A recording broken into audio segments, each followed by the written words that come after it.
Hello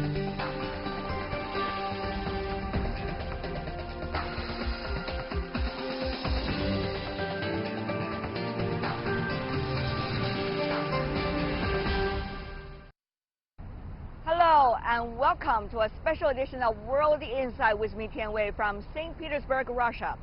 At the just concluded St. Petersburg International Economic Forum, the voices from emerging and developing economies have been calling for rational solutions to global trade tensions and a say in the decision-making process for a world in transition.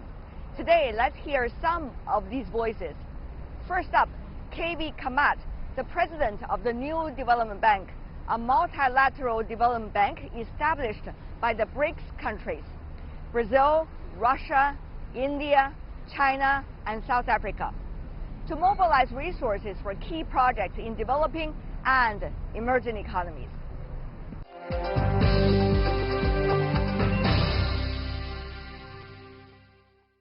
New Development Bank, when it was established, it already vowed to be apolitical. But now, Mr. President, I have to say this because the world is getting ever more complex.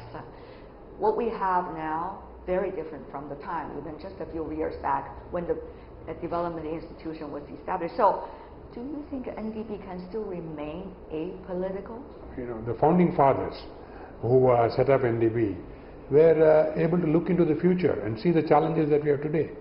To say 6-7 years back, that you need the BRICS countries to come together because there are certain headwinds which you see in the environment.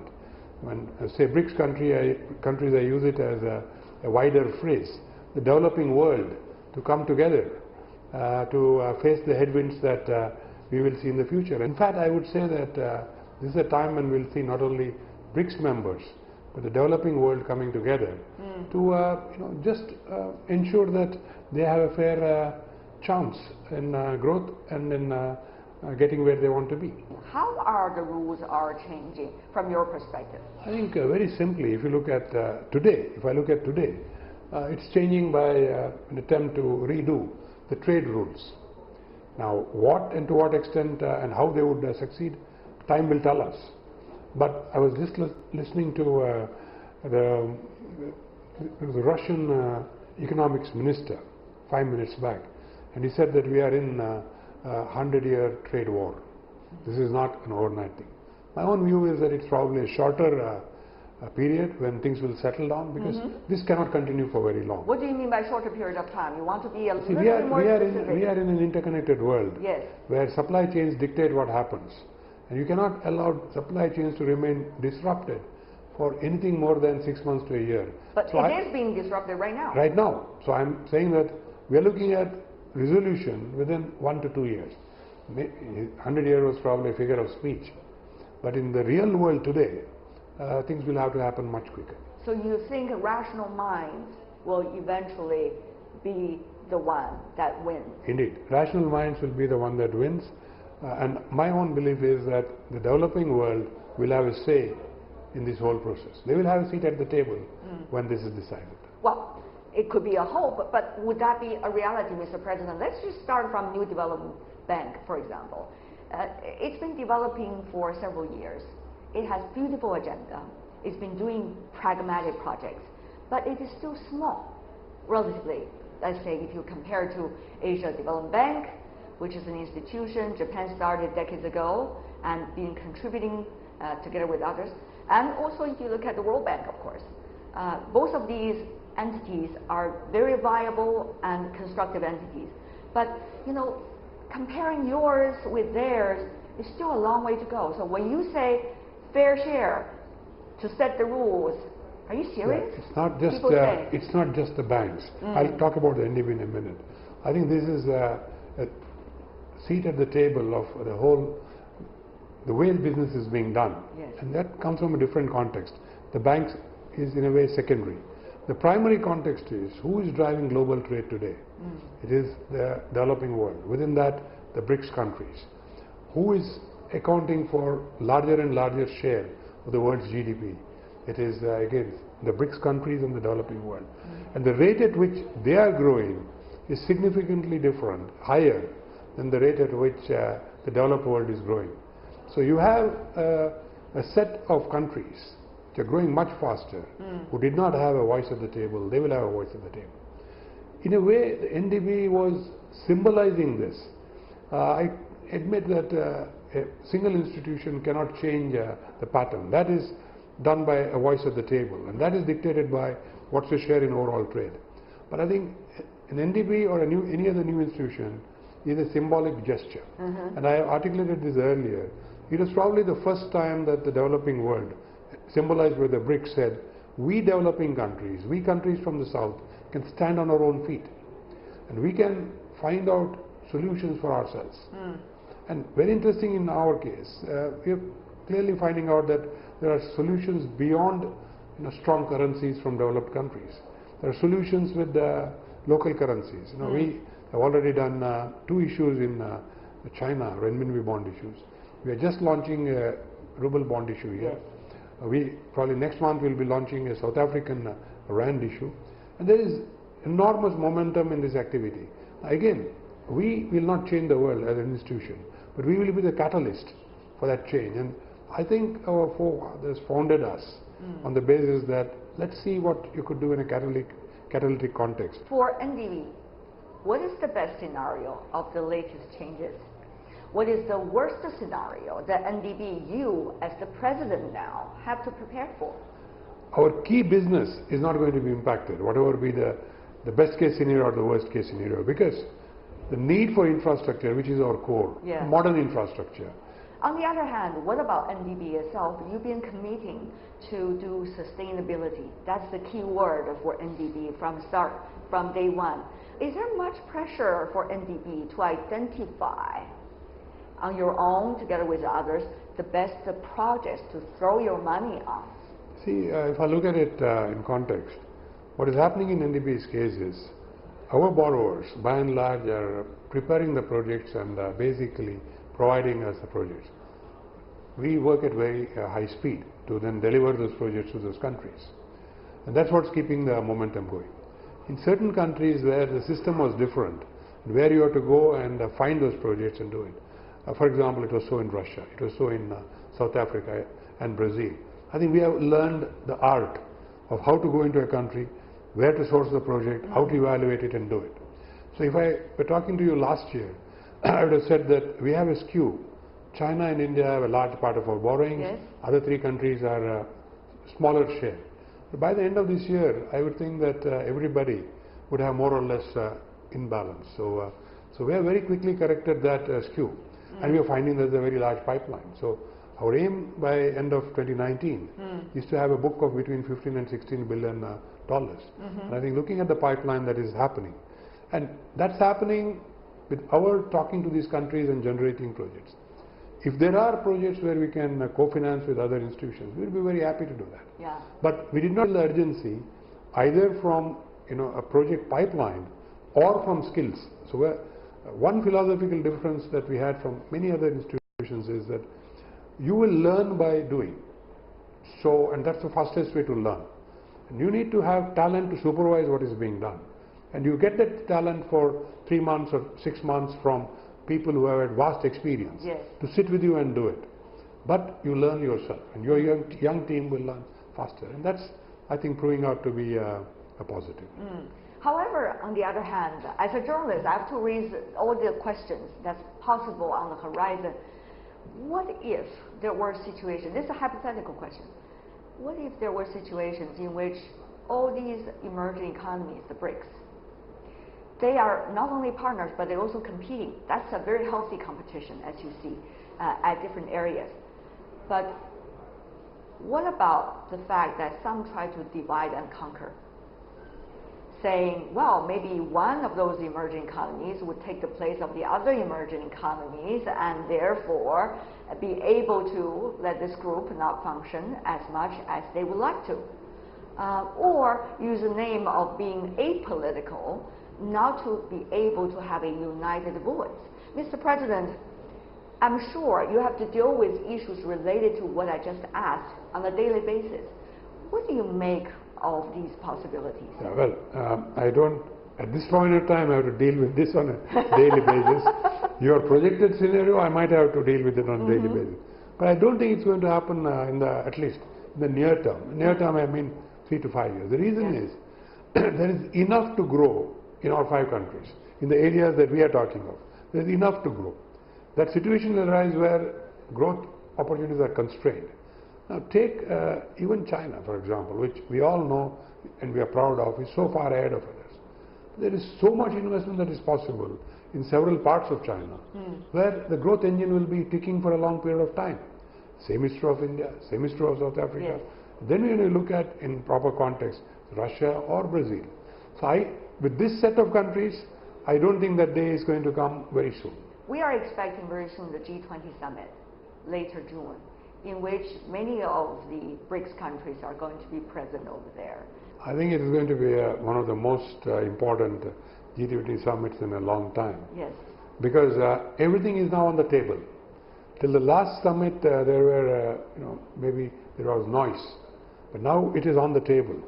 And I would expect that those members of the G20 who are still in the development phase will have a voice, which is, probably will ask to be heard. And how it will play out, we will have to see. But they certainly will ask to be heard. What a pleasure, sir. Thank you, Tianwei. Yes. Thank you so much. Likewise. Thank you. Bye-bye.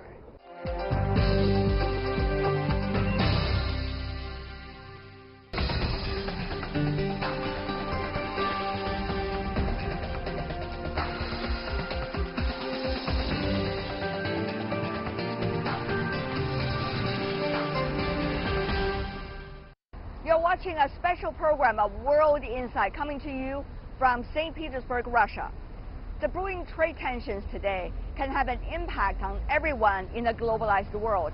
Most economies depend on a multilateral framework, which means one can protect its own interests through cooperation and compromises with the others. That has been working well for decades for most of the countries, said Nikol Pashinyan, the Prime Minister of Armenia, when I talked to him on the sidelines of the St. Petersburg International Economic Forum.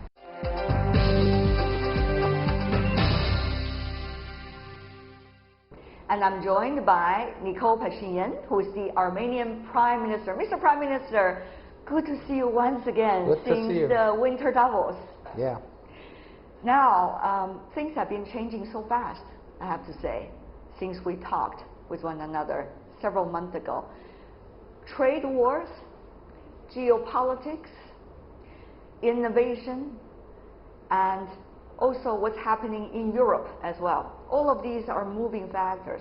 Mr. Prime Minister, how do you make all of these changes? What logic do you think, Mr. Prime Minister?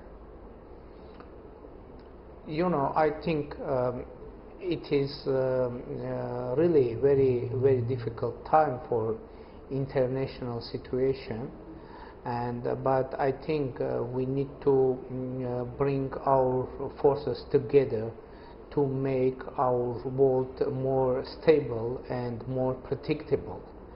And I think we need to concentrate on our mutual challenges on global security and fight terrorism and extremism.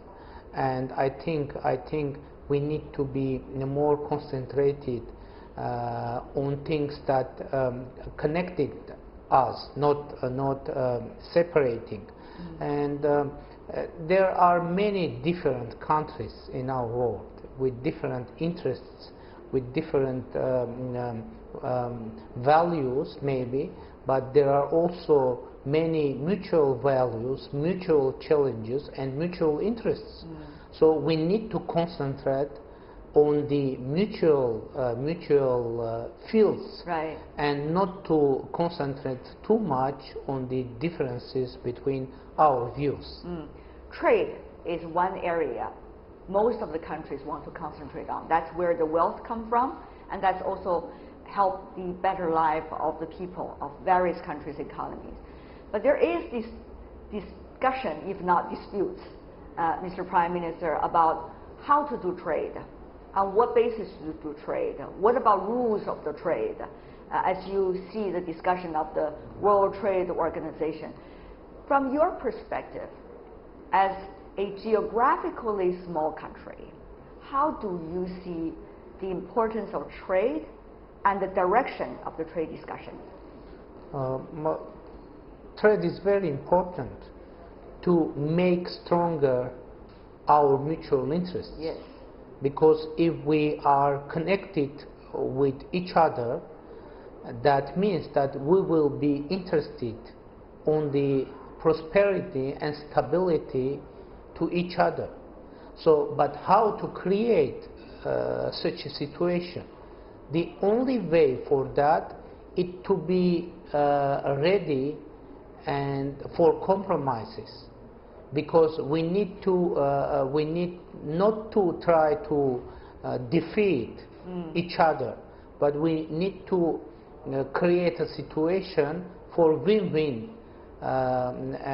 situation, and it is very difficult because when some countries are keen to break existing rules, it brings, of course, instabilities.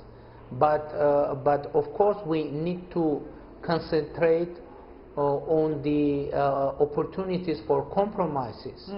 Because what is the stability? Global stability, that means global compromises.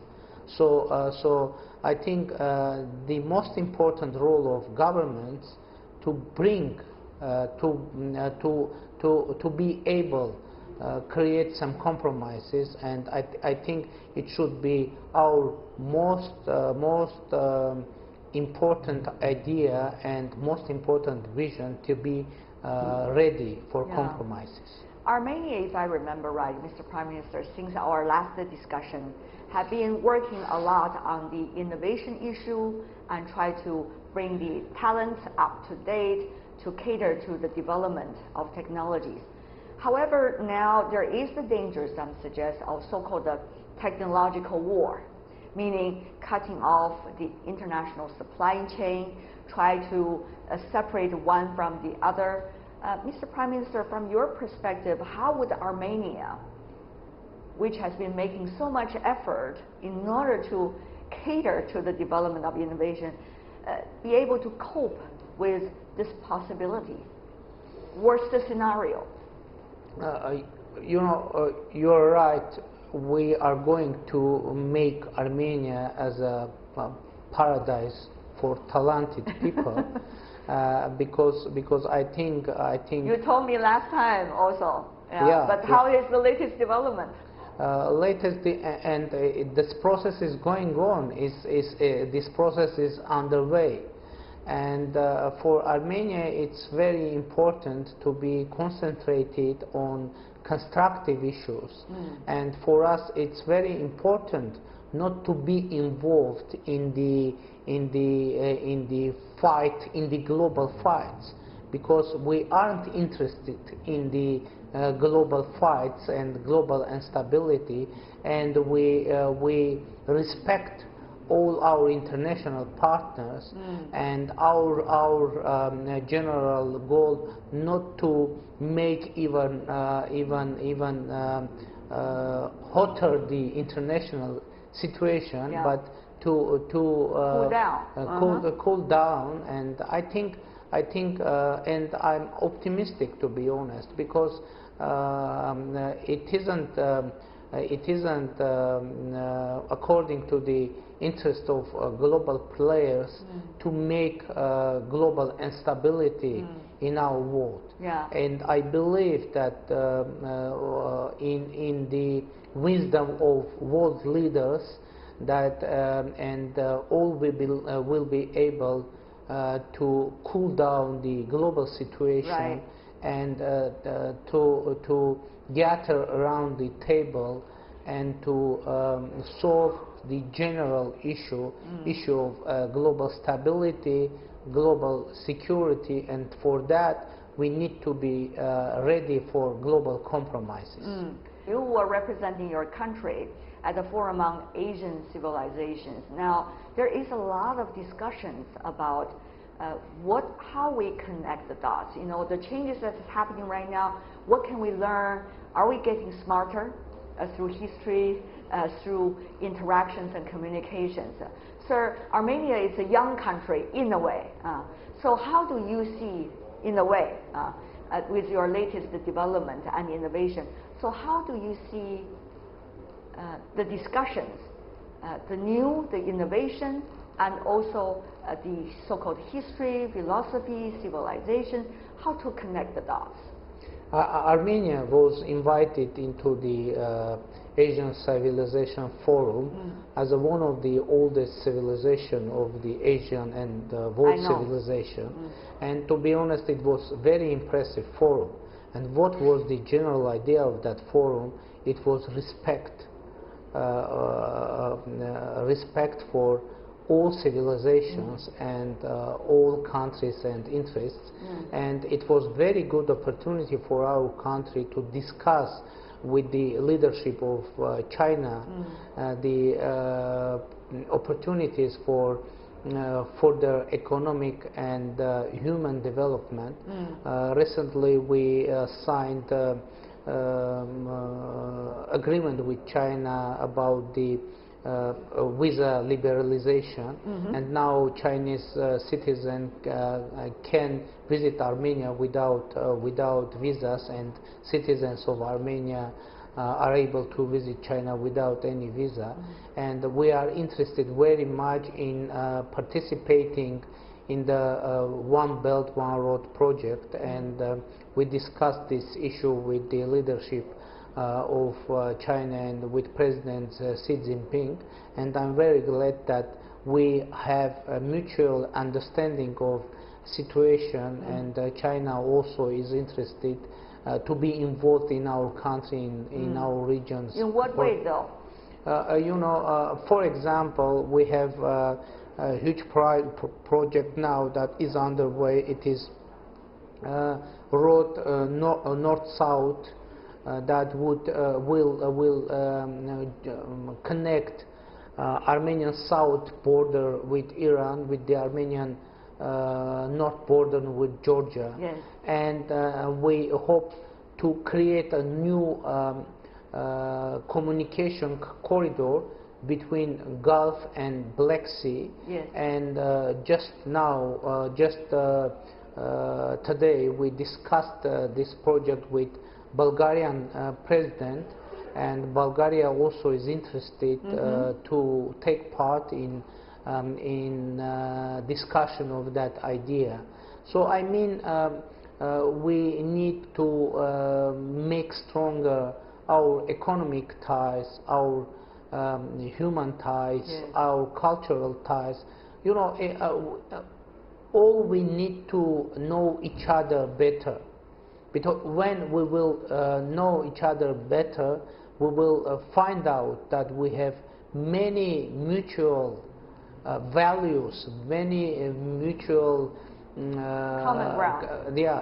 And maybe it will serve to the global stability, global security, and global prosperity. You know, we've seen things have been changing, and you are also not only active in the World Economic Forum in Davos, Switzerland, but also active on the world stage on many international occasions, including this St. Petersburg International Economic Forum. This is taking place when Chinese and the Russian leaders were interacting quite actively over the past few years, and this time they signed a great range of deals to work on the potential, as you said, the common ground.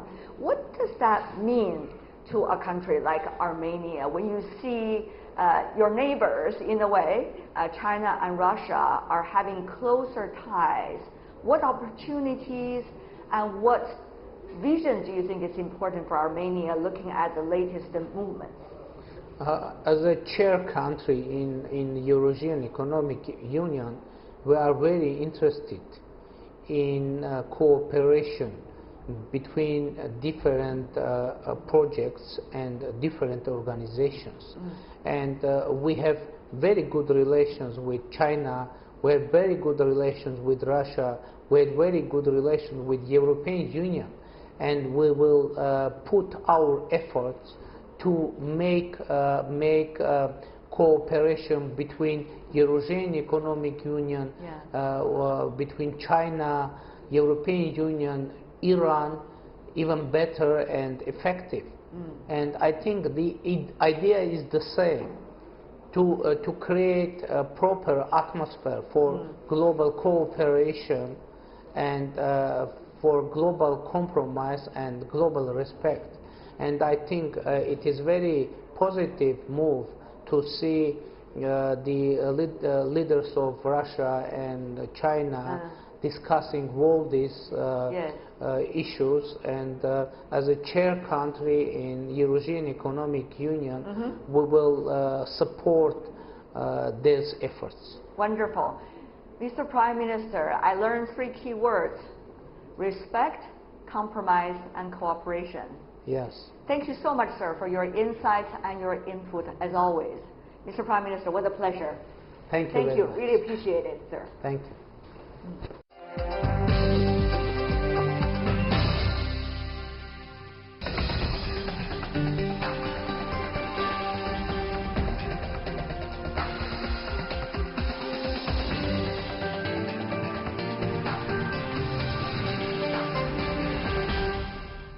There is enormous amount of uncertainty in our world today. Many share that concern whom I talked to on the sidelines of the St. Petersburg International Economic Forum. But no one wants to wait for the worst scenario to happen, so they proactively work towards solutions and prepare for the challenges. Those were the arguments made by Kirill Dimitriev, the CEO of RDIF, or Russia Direct Investment Fund. He told me at the forum that Russia and China have been working hard to bring more predictability and create more opportunities for each other, just to begin with.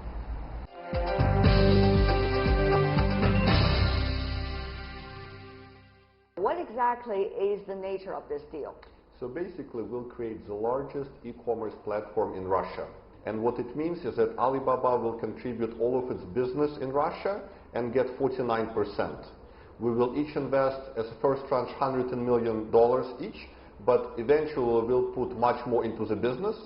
But also Mail.ru, which is the largest social network in Russia, will contribute its assets, and Megaphone will invest, so we'll create the largest electronic platform. What's going to be your future role? Are you still going to be an important and major holder in this? Sure. So we are investor. We believe this business will grow. And there was a big debate in Russia because some people said, let's not partner with Alibaba. Let's only have Russian e-commerce. But we believe it's a mistake. We believe it's important for Russia and China to partner, and specifically we need a partnership with a strong e-commerce leader, and Alibaba is clearly e-commerce leader. And certainly you did it smartly because all the data will be stored in Russia and be safe in Russia and kept in Russia. Is that? Yes, and also technology will be localized in Russia. That's very important. So we get the best of two worlds. We have a great partnership with a great company, but also Russian customers are secure and data is secure. And I think it's an example of global partnership and technology that is the future and that needs to happen. And it shouldn't be about banning companies such as US is banning Huawei. It should be about partnership that provides security but also opportunity. I want to ask you about that as well. Russia, China signed a deal, Huawei, 5G service, providing for technology development 1 year in Russia. What does that mean? Well, even 1 year in Davos on the technology panel, I talked about this, and I basically said it's not fair to have unfair competition. And what we see against Huawei is an example of unfair competition because obviously US wants to dominate 5G space, and we want US and China and other players to compete. And it's not fair to basically say, oh, Huawei is providing a security risk. If it's providing a security risk, let's prove it. For us, it's an example of really unfair competition. And of course, Russia really cares about its data security. And we'll have some of the software and equipment by Russia. We also open to Huawei and other providers. And I think it's just important to have fair competition. Because at the end of the day, if you don't have fair competition, it's consumers who lose. It's consumers who end up paying too much, and it slows down growth in the economy. If we replace the international supply chain with the best providers, or shall we say the most efficient and price-efficient providers, with, let's just say, our own, whichever country we're coming from, there has to be an adjustment process for every project. And of course, when it comes to time and the cost, it will always increase. What do you make of this debate about efficiency vis-a-vis so-called security? Well, we believe that if companies are only working on one market, they really cannot be competitive globally. It's very important to have companies who work globally to get efficiency of scale, to work with different consumers, etc., etc. So many Russian companies say, okay, we'll close market for Russia and we'll only work with Russian companies Russia should work. But that's not the right way forward, because over long term, they will not be competitive. So rather than doing this, we'd like to take good Russian companies, also make them global, make them work in China, make them work in Middle East, and we welcome also Chinese companies to work in Russia. So I think this technological alliance between Russia and China is important.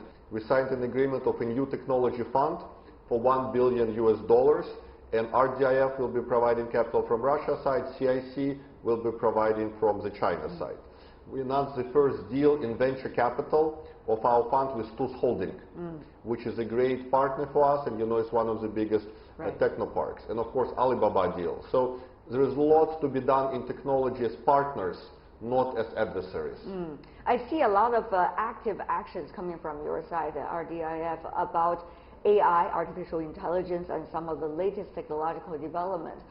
But when it comes to security issues, when it comes to other issues related to technology, you have to coordinate with many of the organizations within the administration. So now here's the issue. If you're taking the lead, how much do you think is the communication cost and the time cost in terms to work it out within the administration? Yeah, well, first of all, we believe artificial intelligence will provide efficiency savings of 20–30% for each of the industries.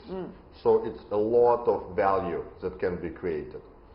Secondly, you are right, it's very difficult to coordinate because it's a new thing. And also, by the way, to explain its potential, we are having actually an exhibit in Hermitage now, and you have a beautiful picture of Hermitage here, of artificial intelligence art. I know you're going to do an advertisement for that, but it's well said. One of the first exhibits of AI from 14 different countries. We have 16 pieces, sponsored by Russia-China Fund, Russia-Japan Fund, Saudi Ministry of Culture. So and two Chinese artists have their work over there. So you know well about the exhibit. I know some of the artists are there, personal friends even. So I think it's a great example of we are raising how will AI change the world. But also it shows that Russia, China, Russia, Japan, Russia, Saudi, we all cooperating to create this exhibit. So definitely still a long way ahead of AI. On the other hand, there's also a piece of legislation in Russia that's likely to come out regarding artificial intelligence and technological safety. Many argue or wonder which direction is it going? Yeah, well, I think we have to find right compromises, but we will ask lots of our government companies to come up with AI strategies. We have analyzed 100 Russian AI startups and focused on 20. And those are very good companies, and some of them have great solution for cancer, some of them have great solution for prosthetic. So there is lots of value to be had, and by the way, we need to have those positive examples. Because if all we can think about is trade wars and negative risks, you know, your brain gets polluted with negativity. And we have great examples of great companies that will create value, will save lives, and will make the world better. Of course, you have an RMB fund, which were announced earlier. But the question is, how would they work? We are focused on this renminbi fund, not because we have some kind of macro goal. It's very simple. There will be lots of Chinese companies who will work in Russia on our national projects. We can pay them in ruble, or we can pay them in renminbi, or we can pay them in dollar. So if we create this debt fund and we can pay to Chinese companies in renminbi, it's all works out. Right. And I think it's good for Chinese companies because they can do lots of things in Russia. It's good for us because we can pay them in renminbi. So it's an innovative model that will make work. There is a concern, though, that what is going on between China and the United States, once even further escalated by the current standards of a trade conflict, could go to the currency side. Are you worried? Well, if trade war escalates, President Putin said that it could lead to decline of world GDP by 2% a year, which would be a major shock. But our hope is that the US is actually using the trade war more as a negotiating tool and actually wants trade peace soon. Because at the end of the day, we are hopeful people, and we hope that trade peace will prevail because it's good for the world economy, it's good for the US and Chinese economy. So again, I wouldn't want to over-exaggerate the issues. I believe that hopefully, and it's in the interest of world economy, US and China solve the trade issues, and we move back to sort of the normal way of moving things forward. About the China-US trade war, it is no secret that China and Russia have been working very closely with the elevated qualities of strategic partnership. This is about coordination in a new era. But Mr. Dimitriev, exactly how does Russia, from someone like you, a policymaker and a very seasoned international observer, see the nature of this so-called apparent trade war? Well, first of all, we see that it could be related to competition for who will be the #1 economy in the world. But also we believe that US and China are so interdependent that hopefully there is a solution to this. And by the way, it's not that Russia-China partnership, really started 1 year ago when trade war started. President Putin and President Xi have been building this partnership pretty much from the first day of President Xi's becoming president of China. So it's a strategic relationship between Russia and China. It's not against somebody. It's good. And by the way, as part of this relationship, we hope that China does more with Russia, because frankly, the number of projects that has been executed in Russia by Chinese companies has not been that great. We've done 30 projects with Russia-China Fund in 7 years, and we are proud of them. But as far as the volume of investment, the level of specific projects, it can be much larger. Do you think you're going to have more hope as a result of the current difficulties between China and US? I hope we will have more hope just because we built a good track record of investment with China.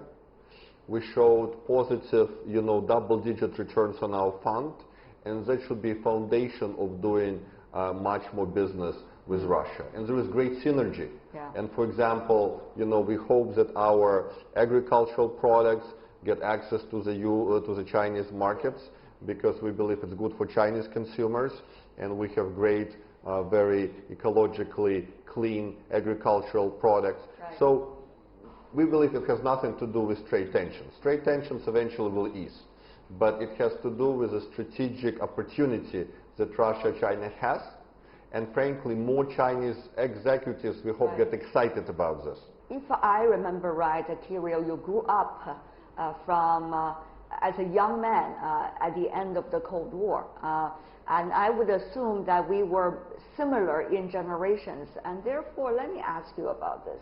Would our generation be able to handle this if there is a danger of a new type of Cold War, in a way, a technological war or a decoupling war, even though it could be used in different names, but the fact is that it is already happening. Are you worried about that? Is our generation ready for the worst scenario? I think our generation is definitely has to do it, and is ready, because we saw Cold War, we see the bad consequences of this, and we need to act on improving communication. And by the way, I want Russia-US communication to improve. I believe that many people do not understand that we're at a very delicate situation where communication is worse between Russia and US than during Cold War times. And that means lots of misunderstandings, and those misunderstandings could quickly escalate into something truly horrible. And there's no mechanism to communicate. To communicate and so on. So communication is very important. I will play, hopefully, as much of a role I can in improving communication between US and Russia, just as I'm playing, hopefully, positive role in improving communication between Russia and China. And I believe it's very important, and frankly, if there are huge risks to people's security, they will forget who is Democrat and who is a Republican. We have to go to basic value of security and really understand that we need to have good communication, and that is the only way to avoid really terrible risks that result from miscommunication.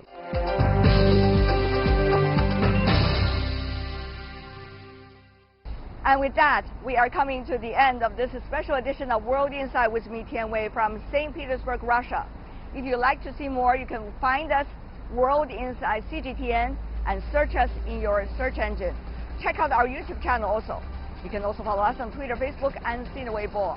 From me here in St. Petersburg, and my team in Beijing and St. Petersburg, bidding you goodbye from Russia.